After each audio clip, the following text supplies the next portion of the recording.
Hello and welcome to Drunk on Tea. Forest Goblin Spider Riders are a classic kit and a staple unit of any goblin army for Warhammer the Old World. And they're also playable in Age of Sigmar, meaning this is a very versatile box. As you'll probably want to include quite a few of these guys, I'm going to show you how to quickly and easily paint up a unit of Spider Riders so they can be on the tabletop in next to no time.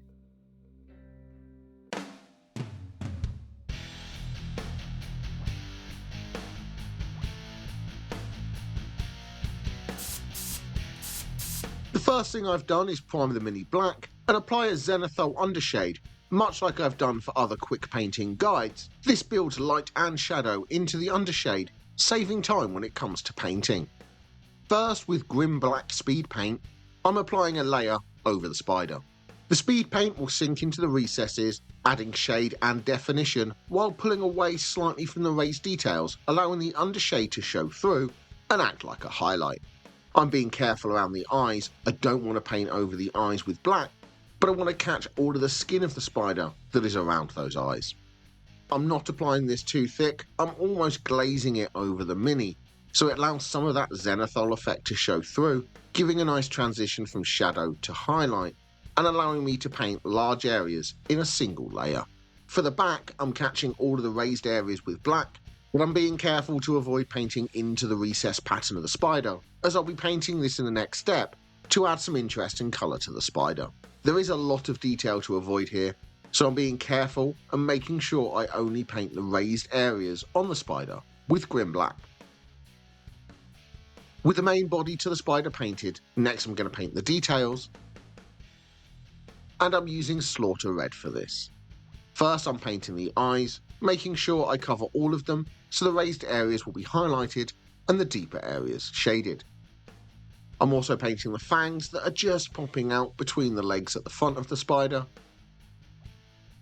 And finally, I'm carefully sinking the Slaughter Red into the recesses on the back of the spider. I'm trying to avoid painting over the black, but the red speed paint won't show up too much over the black, so a few errors are okay. This paint is really going to bring out that pattern on the spider and add some interesting colour to what can be a rather dull black blob. I'll be coming back later and adding a few more details to the spider, but for now painting all of this pattern is the final stage on the spider. With the spider painted, it's time to move on to the goblin who's riding it. First, with Forest Sprite, I'm painting all of the skin on the goblin. I'm being careful to avoid other details, especially the teeth, but making sure I catch all of the skin with a layer of Forest Sprite. I'm applying this quite thin, almost like a glaze as I did before, so the undershading will show through. As this is a light green, which is perfect for goblin skin, and it will allow that zenithal undershade to really do its work, adding depth to the recesses and brightening up the highlights, allowing for a lot of goblins to be painted really quickly. With the skin painted, that's all of the large areas painted already. Next, with dark wood, I'm going to paint the staff. I'm just carefully painting all of the wooden staff, being careful to not accidentally paint the skin, as this is a much darker paint, it will be hard to tidy up. Now that the wood is painted, next I'm going to paint the teeth, and I'm using Pallid Bone for this. I'm carefully catching the teeth in his mouth, and the teeth hanging from the strap around his chest. I'm also carefully painting the bone on his head and the spines to the feathers, being careful to not paint the rest of the feather, just catching that line in the very middle. With those details painted, the model is really coming together already. Now with Snakebite Leather, I'm catching this strap going over his back and chest, as always being careful around the other lighter colours. And I'm catching the rope at the top of the spear that's holding on the spear tip. If you're enjoying the video, please press like.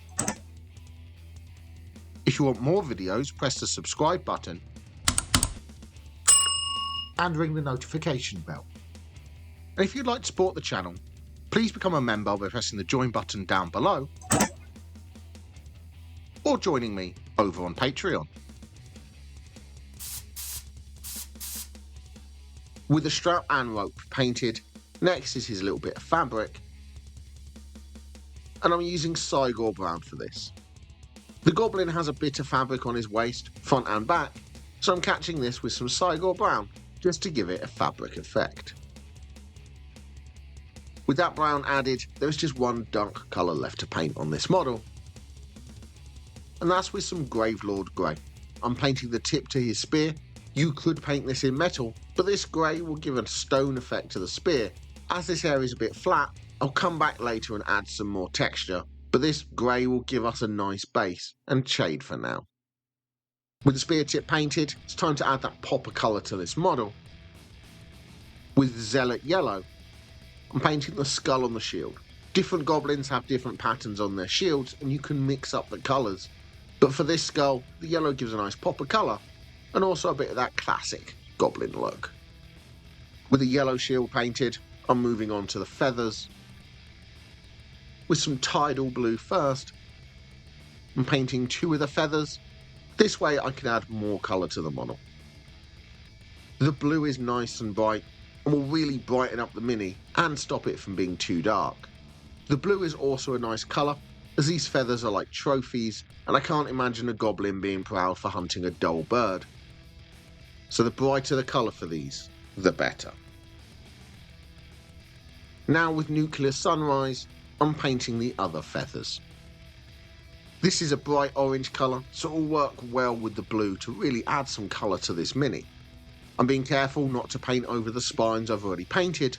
I'm just carefully painting all the rest of the feathers with some orange. And with the feathers painted, all that's left is to paint the rim of the shield, and I'm using Broadsword Silver for this. I'm carefully painting the rim of the shield so it has a metal edge, being careful to avoid painting over the detail in the middle by mistake. And with the shield rim painted, you could leave the mini there, but with a couple more steps, these riders will really stand out on the tabletop. First with Dawnstone, I'm going to add some texture to the spear tip. I'm applying this as a dry brush. This will really pick out the raised edges and details, but leaving a bit of that Gravelord grey showing. I'm being quite heavy with this, as I want to add as much texture and detail to that tip as I can, so it really looks like a stone spear. Now with Administratum Grey, I'm applying another dry brush, but being a lot lighter this time, so I leave some of the other greys showing, but catch all of the details to really bring out the rock effect on the spear tip. With the second dry brush applied, the rock spear is finished. Now I'm adding a couple of details to the spider. With Evil Sun Scarlet, I'm carefully picking out between the joints on the spider's legs. This will break up that black a bit and add some colour to the spider while keeping it in the same colour pattern as on its back. There are quite a few small areas in the joints to the legs that I'm carefully applying a small amount of Evil Sun Scarlet, trying to only paint the gaps and not catching any of the exoskeleton to the spider. With that red applied, it's broken up that black a little bit more. And finally with Wild Rider Red, I'm painting the raised details on the eyes. This will brighten up these eyes and really give the look of hundreds of eyes on the spiders, catching the light as it's looking for its prey. I'm also painting any of the raised details on the pattern to the spider's back. This will make these areas stand out a bit, adding a bit more detail to the spider. If there are large areas without any texture, you can add some small spots and lines to achieve a similar effect, but most of the spider models have quite a few details within the pattern on the back.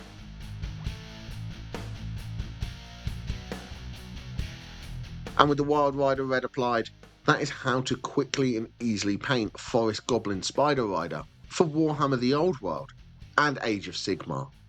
Let me know in the comments below what do you think, and if there are any other Old World models you would like to see me paint.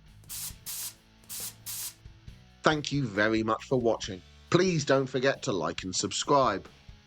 And happy painting!